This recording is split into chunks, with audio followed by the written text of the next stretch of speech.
Assalamu alaikum guys, this is Farruquddin. Today we have got a very interesting topic which is about that how to speak English language fluently and how to speak English confidently.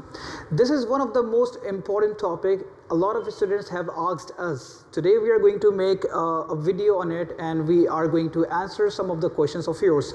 There are 3 tips that I feel that it will be beneficial for you in your future. Number 1 is that you have to be a great observer. Why?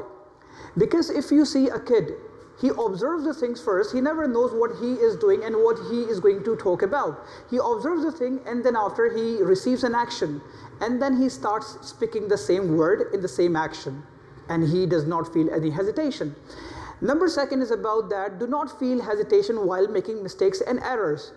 If you are the beginner student, definitely you will be making mistakes. If you make mistake, definitely one day will come and you will be speaking English language fluently and confidently.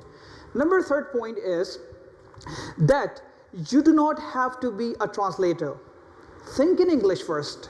Definitely, because you are a native speaker. What do you do basically?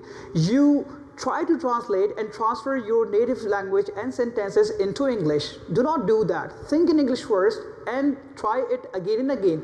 If you do that, if you keep on doing this, definitely one day you will be speaking English language fluently. A lot of things are more there and in future we will be sharing it with you. I hope that this video will be giving you help in your learning English language and speaking English language fluently. If you have some of the questions in future, we are going to resolve it. Give your comment or your queries in the link below. And thank you so much for watching us and hope that you will be having great time in the future. Thank you so much. Keep sharing and watching us and subscribe us and press the bell icon.